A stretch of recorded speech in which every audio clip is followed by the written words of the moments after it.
தம்பிதுரை இன்னைக்கு காலையில பேட்டி கொடுக்குறப்ப கூட அதுதான் சொல்றாரு. திராவிட கட்சிகள் வரலாற்ற கூட்டணி ஆட்சின்ற ஒண்ணு இருந்ததே கிடையாது, இனியும் இருக்க போவது இல்லை அப்படின்னு சொல்லி. இதெல்லாம் வெற்று வாய்ச்சவடா.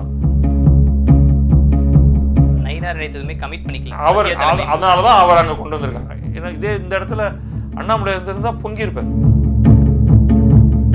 இபிஎஸ் அவர் கூட்டணி ஆட்சி என்றாரே, கூட்டணி ஆட்சியா? இப்ப இவர் பதில் சொல்லி ஆகணும். உண்மையில எடப்பாடி பழனிசாமி கம்ப்ளீட்லி அட்டானமஸா அவர் டிசிஷன் எடுக்க முடியுமா? எப்படி மற்ற இடங்கள்ல நடக்குதோ, இந்தியா முழுமைக்கு நடக்குதோ, தமிழ்நாடு எந்த விதத்திலும் எக்ஸெப்ஷன் கிடையாது. பாரதிய ஜனதா நியூஸ் பேப்பர்ல தமிழகத்தை நோக்கின விளம்பரங்கள் ஆரம்பிச்சாச்சு. எனக்கு 90 சீட்டெல்லாம் கொடுலாம் கேட்குற மாதிரியான ஒரு இடத்துல பாரதிய ஜனதா இருக்கான்னு தெரியல. அவங்களுடைய ஃபார்முலா விஜயகாந்துக்கு இவங்க முன்னாடி கொடுத்தது. கிழக்கு நியூஸ் நேயர்களுக்கு வணக்கம். இன்னைக்கு நம்மளோட இணைஞ்சிருக்கிறது அரசியல் விமர்சகரும் பதிப்பாளருமான பத்ரி சேஷாத்ரி அவர்கள். தமிழ்நாடு மையமாக வச்சு பல்வேறு பொலிட்டிக்கல் டெவலப்மெண்ட்ஸ் நடந்திருக்குது. அதிமுக பாஜக சேர்ந்து 2026 தேர்தலை சந்திக்க போகிறதா சொல்லியிருக்கிறாங்க. ஸோ இந்த அலையன்ஸ் தமிழ்நாட்டில் என்ன மாதிரியான தாக்கங்களை ஏற்படுத்த போகுது, இந்த அலையன்ஸ் மூலமாக யாருக்கு சாதகம் பாதகம் அப்படின்ற விஷயத்தை நம்ம கேட்டு தெரிஞ்சுக்கலாம். சார் வணக்கம். வணக்கம் சார். அதிமுகவும் பாஜகவும் கூட்டணி அமைச்சிருக்கிறாங்க, அதிகாரப்பூர்வமாக அறிவிச்சிட்டாங்க. ஓராண்டுக்கு முன்னாடியே நீங்கள் எதிர்பார்த்தீங்களா ஓராண்டுக்கு முன்னாடியே இந்த டெவலப்மெண்ட் நடக்கும்? ஓராண்டுக்கு முன்னாடி நடக்கும்னு நான் எதிர்பார்க்கல. பொதுவாகவே இதில் டாமினன்ட் பார்ட்டி இந்த இடத்த எடுத்துக்கிட்டோம்னா அதிமுக. அவங்க இந்த கூட்டணி தான் விரும்புவாங்க. ஆனால் அது முன்னாடியே அறிவிக்கிறதுல சில சிக்கல்கள் இருக்கும். அப்படிங்கிறதுனால முடிஞ்ச வரைக்கும் அதை அந்த லாஸ்ட் 3 months ஒரு ஜனவரி வரைக்கும் இழுத்துட்டு போயிட்டு, மற்றபடி பேச்சுவார்த்தைகள்லாம் நடந்துகிட்டு இருக்கும். ஜனவரியில் அனௌன்ஸ் பண்ணுவாங்க. அதுதான் யூஸ்வலாக நடக்கும். சம்டைம்ஸ் எலெக்ஷன் மேலே நடக்க போகுதுன்னா அது பிப்ரவரி கடைசியில், மார்ச் ஃபர்ஸ்ட் வீக் இந்த மாதிரிலாம் கூட அனௌன்ஸ் பண்ணுவாங்க.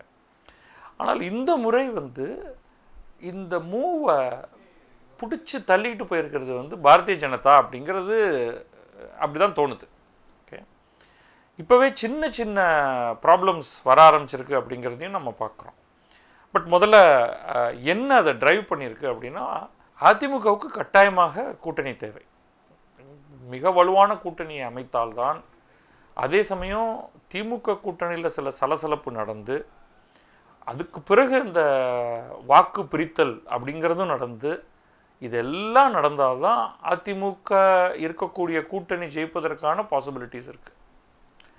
ஸோ இதை பாரதிய ஜனதா ரொம்ப வலுவாக உணர்ந்து தான் அதற்கு ஏற்ப அக்காமடேஷன் பண்ணுறதுக்கானதை அந்த ஒரு தன்னுடைய கையை அவங்க நன்றாகவே காண்பித்து விட்டு, நம்ம இதை பண்ணலாம் அப்படிங்கிறதுக்கான அழுத்தத்தை அதிமுக மேலே சுமத்தியிருக்காங்க. அதில் தான் இபிஎஸ் ஃபஸ்ட்டு டெல்லி போய் அமித்ஷாவை பார்த்தாரு. அமித்ஷா தான் இதை நேரடியாக முன்னெடுத்து நடத்திட்டு இருக்காரு அப்படிங்கிறது தெரியுது. இந்த கூட்டணிக்கு அண்ணாமலைக்கு விருப்பம் இல்லை அப்படிங்கிறது தெரியுது. அதனால தான் சரி பரவாயில்ல, ஏன்னா அந்த லார்ஜர் ஐடியா அப்படின்னு அமித்ஷா ஒரு ஐடியா வச்சுருக்காரு. It's full endorsement from Modi. அதனால் மோடி இதில் தலையிடுற மாதிரியே தெரியல. நத்தா அவருக்கெல்லாம் இதில் ஒரு தனியான ஒரு ஸ்பெஷல் வியூஸ் எதுவும் கிடையாது. ஸோ எஃபெக்டிவ்லி அமித்ஷா தான் நம்பர் 2.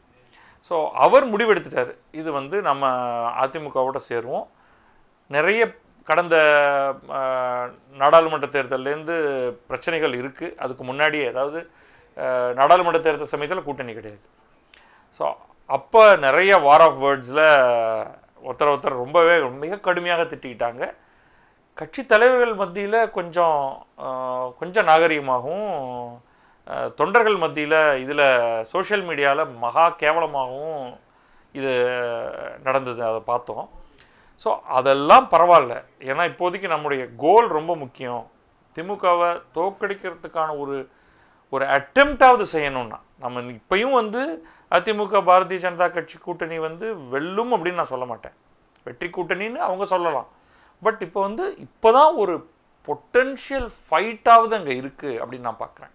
ஸோ அந்த விதத்தில் அமித்ஷா இதை ஃபோர்ஸ் பண்ணி அதுக்கு வேண்டிய அக்காமடேஷன் நான் சொன்னது சரி. அண்ணாமலை இல்லையா, பரவாயில்ல. அண்ணாமலை ரொம்ப முக்கியம் பாரதிய ஜனதா தமிழ்நாட்டுக்கு. அவர் தான் பெரிய கட்டமைப்பை ஏற்படுத்தியிருக்காரு. ஆனால் பர்சனல் ஈகோக்கு இங்கே இடம் இல்லை. ஸோ யாராவது ஒருத்தர் வேணும் அங்கே. Okay, let it be Nainar Nagendran. அதுக்கு பல காரணங்கள் சொல்லலாம். இப்போ வந்து இங்கே கோஆர்டினேஷன் மட்டும்தான் முக்கியம். ஒரு ஸ்பெக்டாகுலர் தலைமை வந்து இப்போ பாரதிய ஜனதாவுக்கு தேவையில்லை. இந்த தேர்தலை பொறுத்த வரைக்கும் 2026 பொறுத்த வரைக்கும் ஜெயிக்கணும், as many seats as possible வாங்கணும், வாங்கி அதில் ஆளை நிற்க வச்சு போட்டி பொறாமை இல்லாமல் அதில் ஜெயிக்கணும், திமுகவை தோற்கடிக்கணும். ஸோ அதுக்கான அந்த அந்த ஒர்க்கு கடகடன்னு நடந்துருச்சு. ஸோ அவர் ஒரு அஜெண்டாவோடு தான் இங்கே வந்திருந்தார். சென்னைக்கு வரும்பொழுது கூட்டணியை அறிவிக்கணும், தலைவரை அறிவிக்கணும், அது எல்லாமே ப்ரீ டிசைடட். அதை வந்து அனௌன்ஸ் பண்ணணும். ஆனாலும் சில பேருடைய வருத்தங்களை கோபங்களெல்லாம் தாஜாவும் பண்ணணும். ஓகே, அதை வந்து ஓரளவுக்கு நிறைவாக செய்துட்டு அவர் கிளம்பி போயிட்டார். ஆனால் இப்போ கிரவுண்டு வந்து பிரச்சனைக்குரியது. டிஎம்கேயே நேரடியாக கேட்காட்டாலும் ஊடகத்துக்கு கேள்வி கேட்க வேண்டியதுதான் பொறுப்பு. யார்கிட்ட என்ன கேள்வி கேட்குறாங்க அப்படிங்கிறது இருக்குது. ஸோ இப்போ இந்த கூட்டணியை வந்து 4 கேள்வி கேட்டால் இவன் வாங்கி சும்மா இருக்காது, அவன் வாங்கி சும்மா இருக்காது. ஸோ இப்போ அதுதான் இபிஎஸ்ட வந்து அவர் கூட்டணி ஆட்சி என்றாரே, கூட்டணி ஆட்சியா? இப்போ இவர் பதில் சொல்லி ஆகணும். ஏன்னா அதிமுக வந்து இதற்கு முந்தைய அடிப்படை அதிமுக திமுக 2 பேருமே கூட்டணியாக போட்டியிடுவோம், கூட்டணி ஆட்சி கிடையாது அப்படிங்கிறது ரொம்ப தெளிவாக இருக்காங்க. இதில் சும்மா போகிற போக்கில் இருக்கிற சில பத்திரிகையாளர்கள் ஒருத்தர் சொல்கிறாரு தொலைக்காட்சி பேட்டியில், தமிழக மக்கள் இதை விரும்ப மாட்டார்கள். என்னைக்கா தமிழக மக்கள் உங்கள்கிட்ட வந்து கூட்டணி ஆட்சி வேண்டும் வேண்டாம்லாம் சொல்லியிருக்கான்? கூட்டணி ஆட்சி தேவைன்னா கூட்டணி ஆட்சி, அது வந்து நம்பர் காமிக்குது. தமிழக மக்கள் அதை விரும்ப மாட்டார்கள். இதெல்லாம் தேவையில்லாத விஷயங்கள். ஆனால் இதை சொல்லிக்கிட்டே இருக்கணும். ஸோ இவர் கேள்வி கேட்குறாங்க. இவருக்கு வந்து ப்ரெஷர் லாஸ்ட் 3 டேஸாக அந்த அனௌன்ஸ்மெண்ட்டுக்கு பிறகு. அதனால் வந்து கூட்டணி தலைமையில் ஆட்சி நடக்கும், ஆனால் கூட்டணி ஆட்சி நடக்காதுன்னு இவர் உடனே அவங்க வந்து அந்த வீடியோ அமித்ஷா சொன்ன வீடியோவை திருப்பி போட்டு அதில் வந்து பாருங்கள் அவர் ரொம்ப தெளிவாக கூட்டணி ஆட்சி. இப்போ அடுத்த கொஞ்ச நாளைக்கு ஊடகத்தோட பார்வை இதை அப்படியே வரிசையாக டிபேட் தான். இனிமேல் கூட்டணி ஆட்சியா இல்லை கூட்டணி தலைமையிலான ஆட்சியா அப்படிங்கிறத கேட்டு அதோடைய மைக்ரோ லெவல் வரைக்கும் போகணும். ஆனால் இது திமுக கூட்டணிக்கும் இந்த மாதிரி பிரச்சனைகள்லாம் முன்னாடி நடந்திருக்கு. நீங்கள் முன்னாடி பார்த்துருப்போம், நம்ம திருமாவளவன் அவர்கள் மது ஒழிப்பு மாநாடுக்கு அதிமுகவும் பங்கேற்கலாம்னு சொன்னதாகட்டும், அப்புறம் ஆதவர்ஜன் அதை வச்சுங்க. அது என்ன நடந்தது மிரட்டல்லாம் தெரியாது. அவரே வந்து சத்தமே போடாமல் வந்து கூட்டணி ஆட்சின்ற அதெல்லாம் நாங்கள் எங்களுடைய விருப்பம், ஆதவர்ஜுனா வந்து ரொம்ப வரம்பு மீறி பேசிவிட்டார், உடனே அவரை தூக்கி அவர் இன்னொரு இடத்துக்கு போயிட்டார். இப்போ இல்லை அவருக்கும் அந்த அழுத்தங்கள் கொடுக்கப்பட்டுச்சு அப்படின்ற ஊடகங்கள் போற இடங்கள்லாம் ஊடகங்கள் திமுகவை கேட்கறத விட அவங்க வந்து விசிகாவை தான் கேள்வி கேட்பாங்க. அங்கிருந்து தானே அந்த கழகம் தொடங்குது. அதனால பாயிண்ட் என்னன்னா, இது ஒரு அனௌன்ஸ்மெண்ட். இப்போ எடப்பாடி பழனிசாமி இன்றைக்கு சொல்லியிருக்கார்ல, பட் உண்மையில் எடப்பாடி பழனிசாமி கம்ப்ளீட்லி அட்டானமஸாக அவர் டிசிஷன் எடுக்க முடியுமா? இதற்கு முன்னாடி வந்து ஜெயலலிதாவை எடுத்துப்போம். ஏன்னா அது அவங்க ஒருத்தரை மட்டும்தான் நம்ம இப்போதைக்கு இந்த இடத்துல நம்ம பேச முடியும். ஸோ அவங்க வந்து ரொம்ப பளிச்சுன்னு சொல்லிட்டு போயிடுவாங்க, she was driving every thing. இன்றைக்கி எடப்பாடி பழனிசாமி டிரைவிங் சீட்டில் கிடையாது. அமித்ஷா தான் இதை வந்து, அமித்ஷா மைனர் பார்ட்னர் தான் தமிழ்நாட்டை பொறுத்த வரைக்கும், பட் அவர் தான் அதை டிரைவ் பண்ணார். அது நல்லா தெரியுது. இப்போ பாரதிய ஜனதா தரப்பில் என்ன சொல்லுவாங்கன்னா, இன்றைக்கி இதை விடுவோம் அது. பட் பாரதிய ஜனதா வந்து ரொம்ப தெளிவாக இருக்காங்க. Every thing is on numbers வந்து என்னுடைய கணிப்பில் ஸ்வீப்பெல்லாம் பாசிபிளே கிடையாது. இவங்க எல்லாருமே சேர்ந்து அதிமுக தரப்பில் நின்னாலும் முதல்ல வந்து நீங்கள் அந்த மிட் பாயிண்ட்டை தாண்டி எவ்வளோ ஜெயிக்க முடியுமா? ஜெயிச்சா மிட் பாயிண்ட்டை தாண்டி எவ்வளோ போக போகிறீங்க? அப்போ மிட் பாயிண்ட்டை தாண்டி உங்களால் மட்டுமே போக முடியுமா? இவ்வளோ பாயிண்ட் இருக்குது. இது ஏன் இவ்வளோ பெரிய இஷ்யூ ஆகுது? இது வந்து ஒரு நான் இஷ்யூ. இப்போ உதாரணத்துக்கு மத்திய அரசை எடுத்துப்போம். அங்கே வந்து இப்போ தான் வந்து உங்களுக்கு இந்த லாஸ்ட் 3 எலெக்ஷனில் பாரதிய ஜனதாவுக்கு இப்போ தான் தனிப்பெரும்பான்மை கிடையாது. ஆனால் கண்டினியூவஸாக அவங்க என்ன பண்ணியிருக்காங்க, தனிப்பெரும்பான்மை இருந்தாலும் இல்லாட்டாலும் கூட்டணி கட்சிகளுக்கு அமைச்சர் பதவி கொடுத்துருக்காங்க. அது ஒரு இன்சிக்னிஃபிகண்ட்டானதாக இருக்கலாம், தலைக்கு ஒன்றாக இருக்கலாம், whatever it is, it's a principle. அதை ரெக்கக்னைஸ் பண்ணுறதுல இங்கே தமிழ்நாட்டில் அரசியல் கட்சிகளுக்கு என்ன பெரிய பிரச்சனை? நம்ம பீகார்லாம் போக வேண்டாம், ஆந்திரா எடுத்துங்க. ஆந்திராவில் தனியாகவே சந்திரபாபு நாயுடுவோடைய கட்சிக்கு தனிப்பெரும்பான்மை இருக்குது. ஆனாலும் அவங்க வந்து பவன் கல்யாண் அவருக்கு வந்து துணை முதல்வர் பதவி கொடுத்ததோடு இல்லாமல் பிஜேபி வெறும் அங்கே ஒரு சின்ன ஒட்டு தாங்க, அதுலேருந்து ஒரு அமைச்சர் கொடுத்துருக்காங்க. So it is a principle. அது நம்ம வந்து ஒரு பிராந்திய கட்சியாக தமிழ்நாட்டுக்குள்ளே இருந்துட்டு மத்திய தேர்தல் நாடாளுமன்ற தேர்தல் நடக்கும் பொழுது அங்கே வந்து தனிப்பெரும்பான்மை இருக்குது, இல்லை எங்களுக்கு வந்து எங்களுக்கான இடம் வேணும். ஆனால் தமிழ்நாட்டில் நாங்கள் கூட்டணியாக போட்டிடுவோம், ஆனால் தமிழக மக்கள் விரும்ப மாட்டார்கள்னு ஒரு புதுசான ஒரு ஜோடனை ஒன்று ஏற்படுத்திக்கிட்டு, இட்ஸ் அ கான்செப்ட். நீ வந்து கூட்டணி ஆட்சிக்கு தயாராக இல்லையா? ஓகே, எப்படி மற்ற இடங்களில் நடக்குதோ, இந்தியா முழுமைக்கு நடக்குதோ, தமிழ்நாடு எந்த விதத்துலையும் எக்ஸப்ஷன் கிடையாது. தமிழக மக்கள் வந்து தனியாக ஒரு புத்தகத்தில் ஒன்று எழுதி சங்க காலத்தில் அதை வந்து தரைக்கடியில் பதுக்கி வச்சு 2000 வருஷத்துக்கு அப்புறமா தேர்தல் நடந்ததுன்னா ஒன்று மட்டும் சொல்கிறேன் கேட்டுக்கப்பா, நான் வந்து சங்க பாடல்கள் இயற்றியிருக்கேன், கூட்டணி ஆட்சிக்கு மட்டும் ஒத்துக்காத அப்படின்னு எழுதி கொடுத்தாங்களே. ஆனால் ஒன்றும் கிடையாது. இங்கேயும் கூட்டணி ஆட்சி தேவைப்படுற நேரத்தில் வரும். நம்பர் இருந்தால் நம்பர் இல்லாட்டி கூட்டணி ஆட்சி தான், நம்பர் இருந்தாலும் கூட்டணி ஆட்சி தான் அப்படிங்கிறது தான் கான்செப்ட். அந்த கான்செப்டுக்குள்ளே தான் இன்றைக்கி வந்து எல்லா இடமும் இயங்கிட்டு இருக்கு. தமிழ்நாடு அதில் தனித்தெல்லாம் இருக்க முடியாது, இங்கேயும் மாற்றம் வரும். தம்பிதுரை இன்னைக்கு காலையில் பேட்டி கொடுக்குறப்ப கூட அதுதான் சொல்கிறாரு, திராவிட கட்சிகள் வரலாற்ற கூட்டணி ஆட்சின்ற ஒன்று இருந்ததே கிடையாது, இனியும் இருக்க போவதில்லை. இதெல்லாம் வந்து வெற்று வாய்ச்சவடால். இது என்னன்னா, இது வந்து எடப்பாடிக்கு எக்ஸ்ட்ரா ப்ரெஷர் கொடுக்கும். இந்த முதல்ல வந்து திமுக வரலாறையும் அதிமுக வரலாறையும் இணைத்து, இது என்ன திராவிட இயக்க வரலாறு? இதில் நீ ஒரு கட்சி அவன் ஒரு கட்சி, 2 பேரும் ஒருத்தன் குடுமையை ஒருத்தன் பிடிச்சிக்கிட்டு இருக்க, ரைட்? நீ என்ன அவனுக்கு வக்காலத்து வாங்குறது? நீ உன்னை பற்றி பேசு, அவ்வளோதான் சொல்லுவோம். இதே டிஎம்கே நாளைக்கு ஸ்ட்ரென்த் குறைஞ்சி போச்சுன்னா என்ன பண்ண போகிறாங்க? திராவிட இயக்க வரலாறு கடந்த காலங்களில் ஒரே ஒரு தடவை நடந்தது. ஏன்னா அப்போ வந்து வேறு விதமான குடிமை இவர்கள் கையில் சிக்கி இருந்தது, மத்திய ஆட்சின்ட்டு. காங்கிரஸ் ஒத்துக்குச்சு. அன்றைக்கி காங்கிரஸ் வந்து ஒத்துக்கலைன்னா, எனக்கு இங்கே நான் உனக்கு கொடுக்குறேன்ல அமைச்சரவை இடம், அங்கே நீ எனக்கு கொடுத்தாதான் அப்படின்னு கேட்க ஆரம்பித்தாங்க சில பேர். அவங்க சோனியா காந்தியை அமைதிப்படுத்தியிருந்தாலும் அது முடிஞ்சு போயிடுச்சு. இன்க்ரீசிங்லி இந்த திராவிட இயக்க வரலாற்றில் தமிழகத்தில் இதுவரை நடந்ததே இல்லை, முதல் முறையாக இனியும் மக்கள் இது தம்பித்துறையெல்லாம் வந்து ஒரு நான்சென்சிக்கல் ஸ்டேட்மெண்ட் கொடுக்குறாரு. இவரும் சரி, அதே மாதிரி தான் அந்த பக்கமும் வந்து ஏதாவது ஒரு நான்சென்சிக்கல் ஸ்டேட்மெண்ட் கொடுப்பாங்க. These are facts. நீங்கள் வந்து உங்கள் வரலாறை பற்றி பேசி என்ன பிரயோஜனம்? நீங்கள் வந்து உங்களுக்கு சீட்டு தனியாக வாங்க முடியுமா? அப்போ தனியாக நில்லுங்க. திமுகவை தோற்கடிக்க வேண்டும்னு ஏகப்பட்ட பேர் எதிர்த்து உள்ளுக்குள்ளேருந்து பேசினாலும், அதுக்கு முன்னாடி வரைக்கும் தொலைக்காட்சி டிபேட் என்ன நடந்தது? நாட்டில் என்ன முக்கியமான விஷயம் நடந்தாலும் அதிமுக பாஜகவுடன் போகுமா? அப்போ எகெயின் அதிமுக ஆட்கள், பத்திரிகையாளர் போர்வையில் வரக்கூடிய பல்வேறு ஆட்கள் எல்லாரும் வந்து சான்ஸே இல்லைங்க, அது வந்து விளங்காது, அது தொட்டால் உங்களுக்கு இருக்கிற ஓட்டெல்லாம் போயிடும் அப்படின்னு தானே பேசிகிட்டு இருந்தாங்க. நீங்கள் பார்க்குறீங்க இல்லையா? அனைத்து தொலைக்காட்சிகளையும் தான் பேசிகிட்டு இருந்தாங்க. அப்புறம் என்னாச்சு? ரைட். இப்போ இந்த மாதிரியான ஸ்டேட்மெண்ட் வந்து இப்போ என்ன ஆகும்? உடனே ப்ரெஷர் வந்து பிஜேபி லோக்கல் லீடர்ஸ்க்கு வரும். உடனே அவங்க என்ன சொல்லுவாங்க?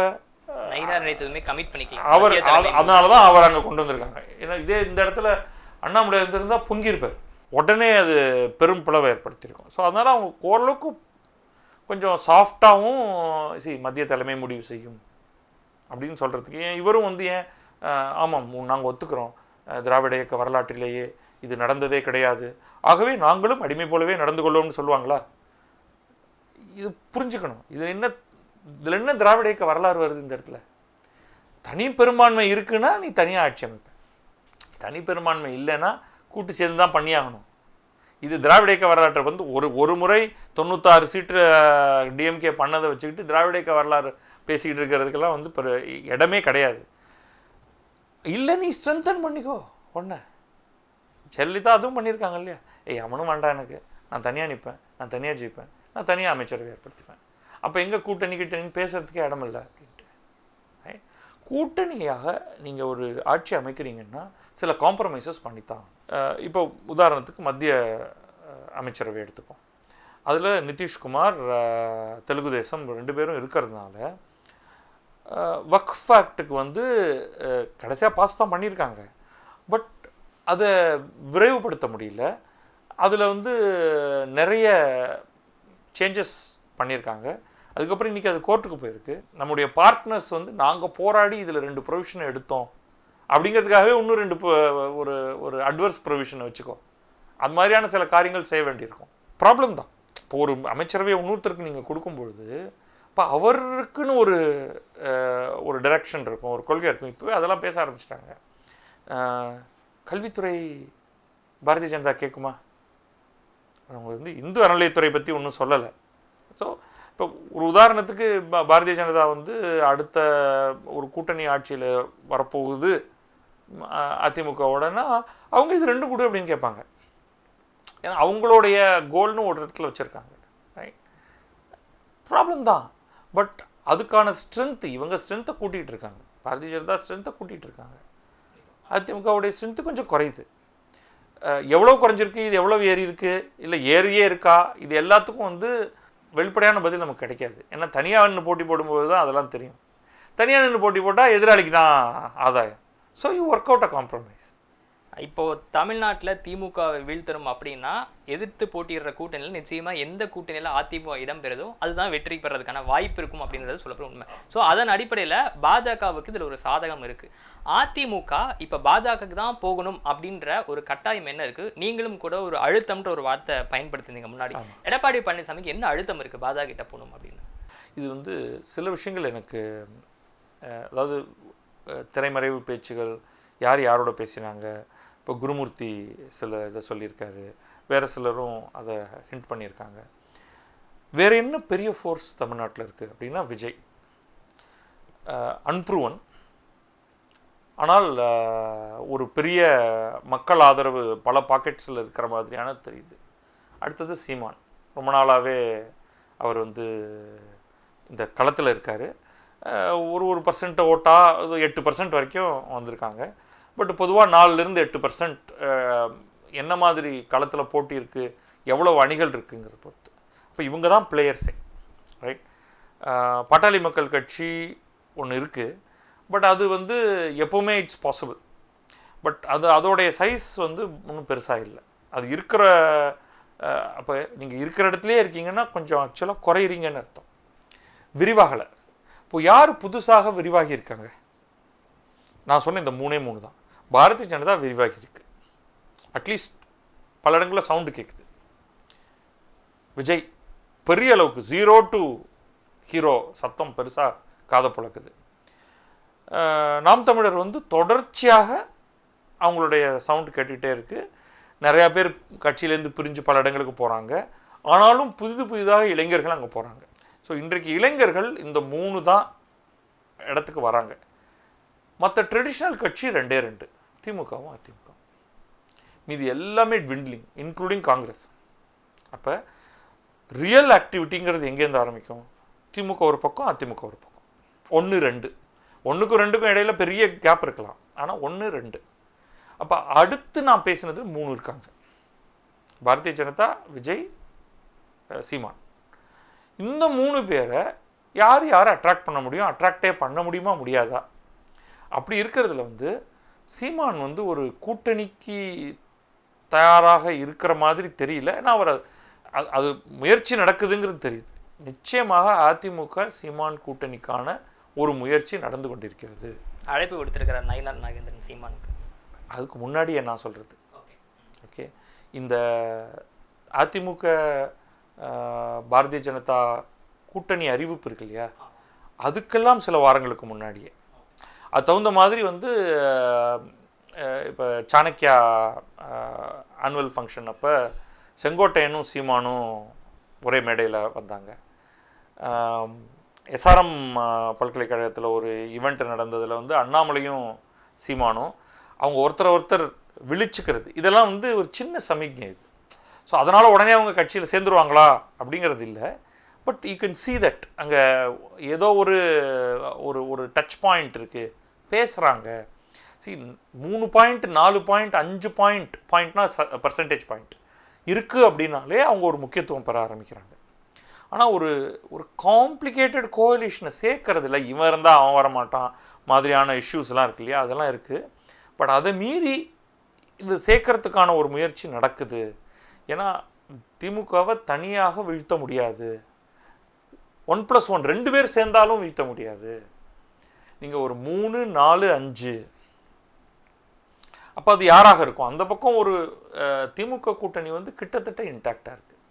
திமுக, காங்கிரஸ், விடுதலை சிறுத்தைகள், 2 கம்யூனிஸ்ட், MDMK, அதுக்கப்புறமா ஒரு 1-2 தமிழக வாழ்வுரிமை கழகம்னு ஏதாவது இருக்கலாம், கொங்குலேருந்து ஏதாவது ஒன்று இருக்கலாம்.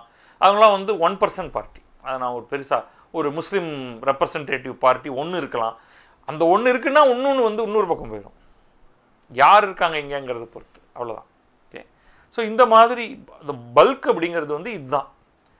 DMK, Congress, VCK, MDMK, 2 communist. Okay, இப்போ இதுலேயே டைரக்ட் ஆப்போசிஷன்ஸ் வர ஆரம்பிச்சிடும். பாரதிய ஜனதா இந்த கூட்டணியில் இருக்க முடியாது. ஸோ ADMK, பாஜக. இப்போ அடுத்து என்ன வரும்? இல்லை, அதுதான் இப்போ உதாரணத்துக்கு ஒரு ஜஸ்ட் ஒரு ஆப்ஷனாக பிஜேபி இல்லாமல் அதிமுக, விஜய், நாம் தமிழர், தேமுதிக, பாமக இப்படி அலையன்ஸ் இருந்தாலுமே கூட பாஜக எக்ஸ்க்ளூடடாக சொல்கிறேன். அதுவே ஒரு பெரிய அலையன்ஸ் மாதிரி தெரியும். அந்த முயற்சிகளை எடப்பாடி பழனிசாமி எடுத்து அது சரி வரலன்னு பாஜகவோட போனாரா, இல்லை அதுக்கான வாய்ப்பு கொடுக்காம அழுத்தத்தில் போனாரா? இப்போ வந்து உங்களுக்கு விஜய் வந்து நம்ம பேசியிருந்தோம், விஜயை பற்றி பேசும்பொழுது விஜய் தன்னை பவன் கல்யாண் மாதிரி பார்க்குறாரா?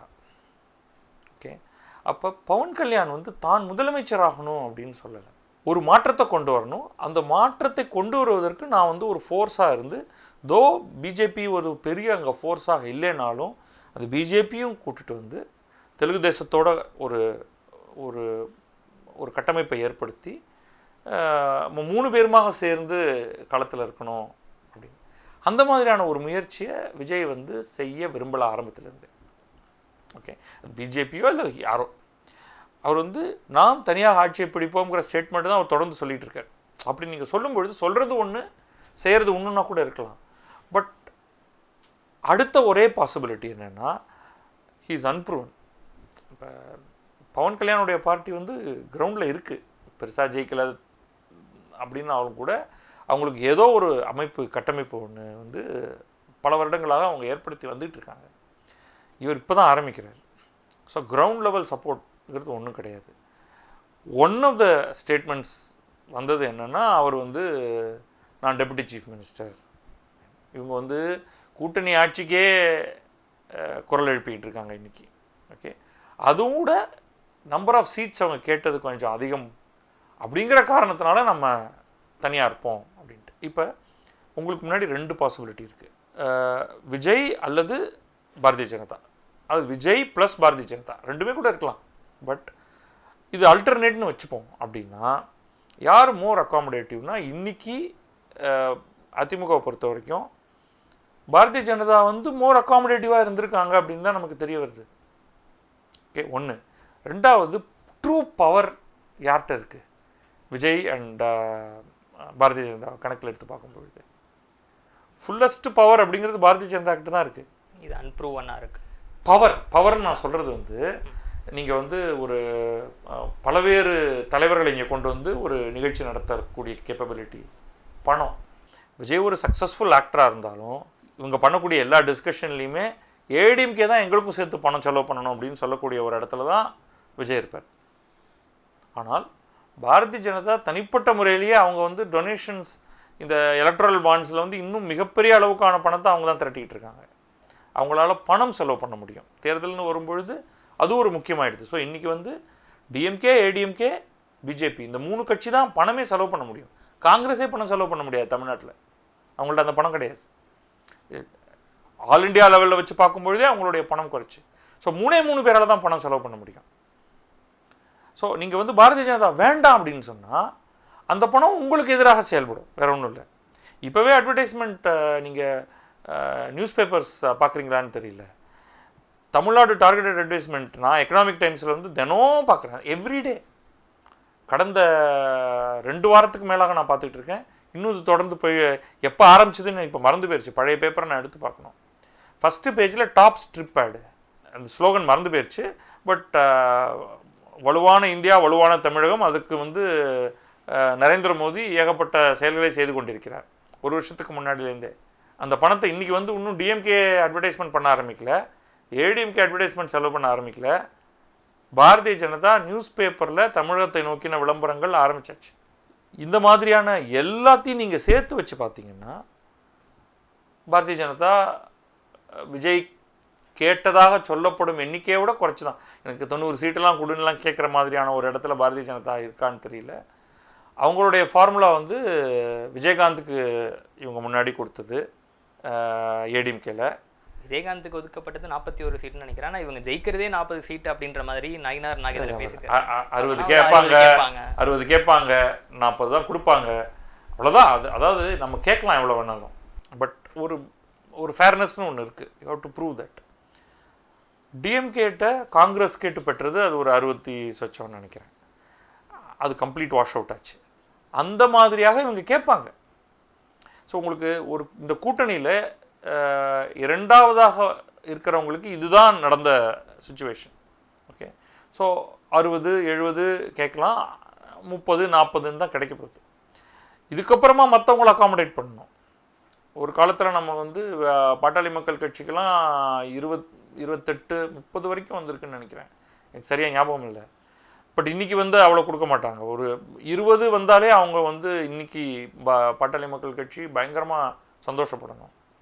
இன்றைய தேமுதிகவுக்கு வந்து 5 சீட்டு கொடுத்தாலே அதிகம். ஆனால் அவங்க பேசுகிற பேச்சு வந்து பிரேமலதா பேசுகிறது ரொம்ப பெரிய அளவுக்கு தான் இருக்கும். இன்றைக்கி அதுதான் அவங்க அங்கங்கே சொல்லும் பொழுது 5 சீட்டுங்கிறதே ஜாஸ்தி. அவங்களுக்கு 5 சீட்டில் வந்து அவங்க குடும்பத்தில் இருக்கிற 5 பேர் நிற்பாங்க ப்ராபப்ளி, ரைட்? ஸோ எஃபெக்டிவாக உங்களுக்கு வந்து ரியல் வேல்யூ இந்த ஒரு 3 கட்சி இப்போ விஜய் இல்லாமல் பாரதிய ஜனதா அந்த இடத்துல வந்து உருவாக்குற ஒரு கூட்டணிக்கும், பாரதிய ஜனதா இல்லாமல் விஜய் வந்து உருவாக்குற கூட்டணிக்கும் எதுக்கு வந்து கிரவுண்ட் லெவல் ஒர்க்கு, ஃபைட், பணம் எல்லாம் இருக்கும் அப்படின்னா பாரதிய ஜனதா இருக்கும்பொழுது தான். பாரதிய ஜனதாவுக்கு ஒரு நெகட்டிவோடையும் ஆரம்பிக்கும். ஒரு sizeable chunk of minority votes அந்த கூட்டணிக்கு விழாது. எஸ்டிபிஐ வந்து அதிமுக இருந்தாங்க, அந்த தலைவர் முபாரக் வந்து இப்போ முதல்வர் ஸ்டாலினை சந்திச்சு. ஆமாம், அவங்க இருக்க முடியாது இனிமேல். எந்த 1-2 முஸ்லீம் பார்ட்டி இங்கேயும் இருக்கலாம். அதாவது அவங்க வந்து ஒரு பெரிய இஷ்யூ. சரி, பாரதிய ஜனதா தனியாக இருந்துக்கிட்டோம், நான் அவங்களுடைய சின்னத்தையும் எடுத்துக்க மாட்டேன், அவங்களுக்காக ஓட்டும் கேட்க மாட்டேன், அவங்க நாங்கள் நிற்கிற கான்ஸ்டியூன்சியில் வேண்டாம், எங்களுக்கும் ஏடிஎம்கேக்கும் ஒரு அட்ஜஸ்ட்மெண்ட், அவங்க இருந்துட்டு போங்க அப்படிங்கிற காம்ப்ரமைஸ் பண்ணக்கூடிய சில பார்ட்டிஸ் இருக்காங்க. ஸோ அவங்க வந்து மேபி இருக்கலாம். ஓகே, பட் ஓவரால் நீங்கள் பார்த்தீங்கன்னா விஜய் அப்படிங்கிறவருடைய தேவை என்ன அப்படிங்கிறத வந்து எந்த கட்சியுமே, இப்போ இதே விஜய் வந்து okay I'm perfectly okay 30 seats, நான் வந்து ஃபுல் அண்ட் ஃபுல் நம்ம இப்போவே கேம்பெயினில் இறங்குவோம், நீங்கள் தான் முதல்வர், நான் வந்து உங்களை சப்போர்ட் பண்ணுறேன் அப்படின்னு சொல்லியிருந்தா, அமைச்சர்லாம் அப்புறம் பார்த்துக்கலாம், அதெல்லாம் ஒரு பொருட்டே கிடையாது இன்றைக்கி அப்படின்னு சொல்லியிருந்தா, ஐ திங்க் ஏடிஎம்கே வந்து தமிழக வெற்றிக் கழகத்தோட ஒரு அறிவிப்பை முன்னாடியே பண்ணியிருப்பாங்க. ஆனால் அந்த மாதிரியான டிஸ்கஷன் நடக்கலை. டிஸ்கஷனே நடந்ததான்னு எனக்கு தெரியாது. நடந்திருந்தால் அது இந்த மாதிரி சுமூகமாக இல்லை அப்படிங்கிற காரணத்தினால தான் இதுக்கு வந்து பிஜேபியே பெட்டர் அப்படின்ட்டு எடப்பாடி முடிவு செய்து போயிருக்கார் அப்படிங்கிறது தான் நம்மளால ஊகிக்க முடியும். இருந்தாலுமே என்ன சொல்றாங்க அப்படின்னா, இப்போ இந்த அலையன்ஸ் வருது, அமித்ஷா என்ன சொல்றாருன்னா எடப்பாடி பழனிசாமி தலைமையில் அதிமுக தலைமையில் கூட்டணின்றாங்க. ஆனால் கூட்டணி அனௌன்ஸ்மெண்ட்ல எடப்பாடி பழனிசாமி எதுவுமே பேசலை. அவர் ஒரு மாதிரி சைலண்டாகவே இருக்காது. இந்த மீட்டிங்கே வெறும் 2 மீட்டிங்ல இந்த அலையன்ஸ் சீலா இருக்கு அப்படின்றப்போ பிஜேபி சைட்லேருந்து ஒரு ப்ரெஷர் அதிமுக இருக்கான்றது. அதிமுக வந்து அப்படி ஒரு ப்ரெஷர் இருக்குன்னு வச்சுப்போம், அதை அவங்க அக்செப்ட் பண்ணிக்கணுங்கிறதுக்கு என்ன ஏதாவது கேஸ் இருக்கா? எடப்பாடி அவரை வந்து அரெஸ்ட் பண்ணி ஜெயிலில் போட போகிறாங்களா? அப்படிலாம் ஒன்றுமே நமக்கு கண்ணுக்கு முன்னாடி ஒன்றுமே தெரியல. இதுக்காக பயந்துக்கிட்டு நான் உனக்கு சீட்டு தரேன், அனௌன்ஸ் பண்ணிடுறேன் அப்படின்னா, இவ்வளோ தூரம் பயந்தவர் இன்னும் பயந்து முதல்வர் பதவியே உங்களுக்கு தாங்கன்னு சொல்லியிருக்கலாமே அடுத்து. அதெல்லாம் சொல்லலை இல்லையா? ஸோ இது வந்து உள்ள அழுத்தம். நம்ம ஜெயிக்கணுமா வேண்டாமா?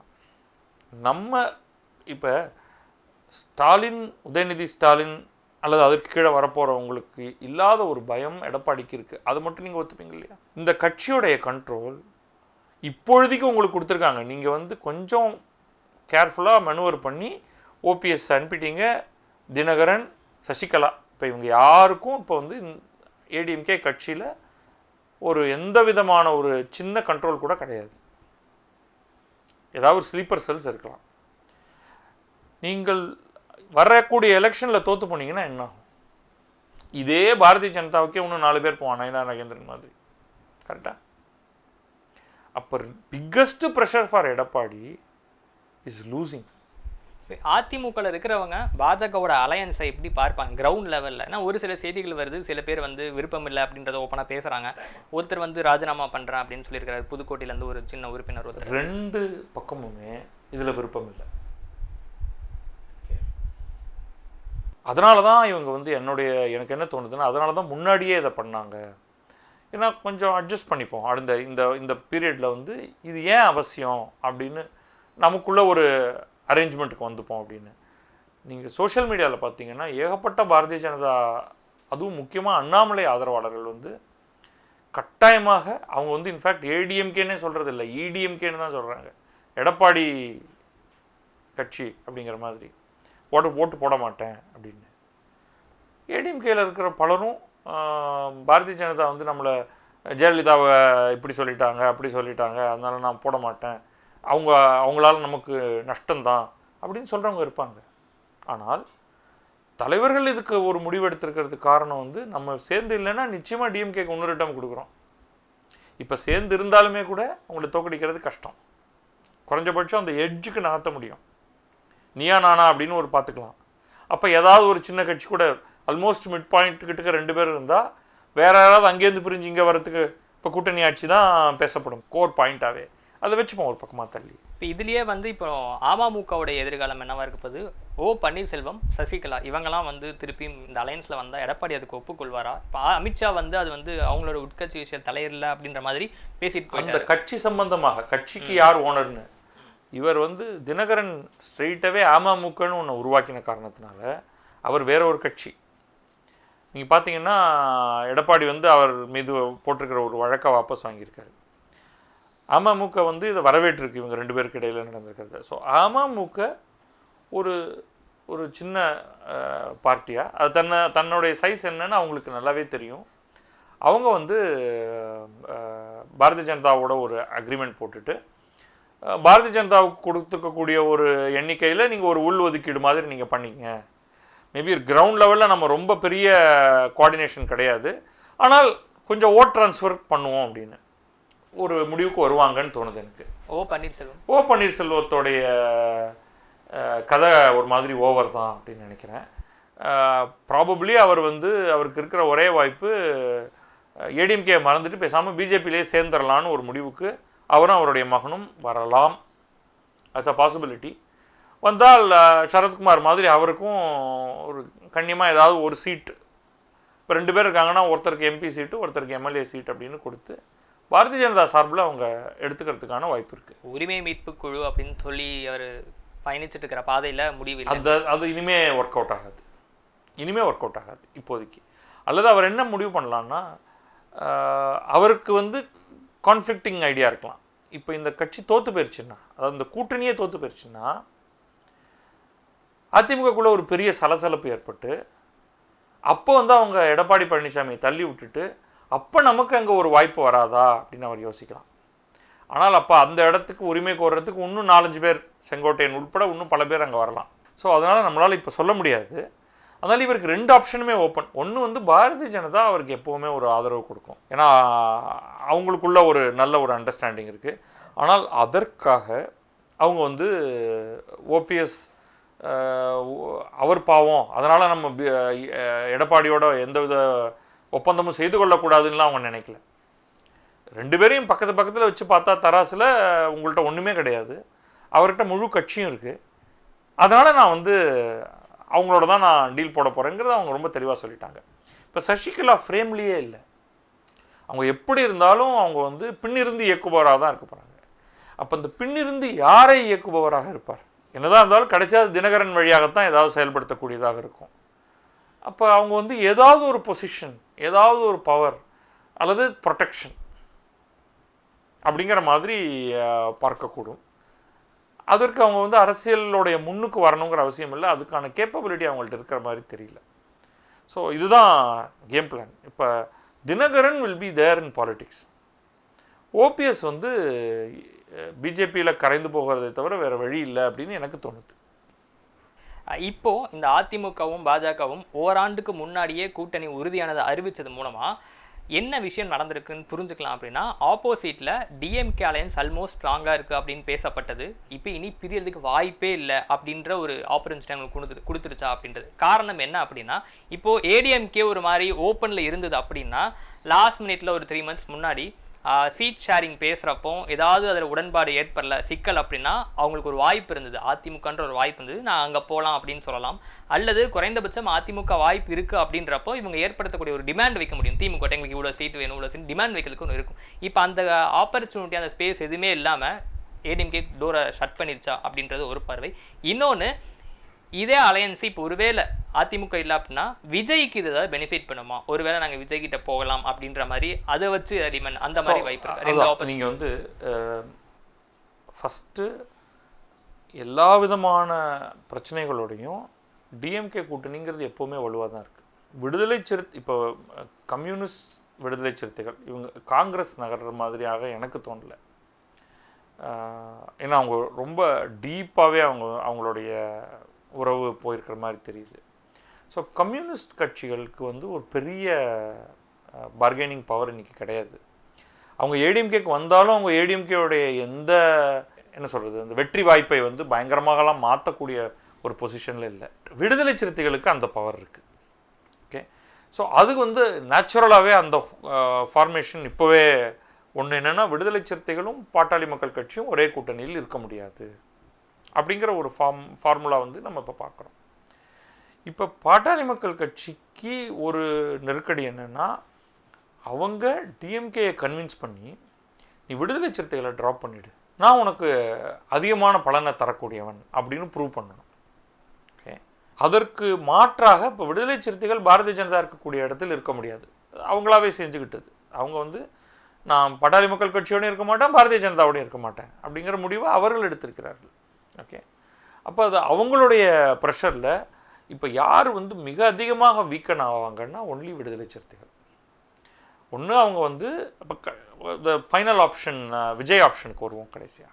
ஓகே, ஸோ இந்த 2 கூட்டணிக்குள்ளே டிஎம்கே ஏடிஎம்கேக்குள்ளே கிட்டத்தட்ட எல்லாமே செட் ஆகிற மாதிரி இருக்குது.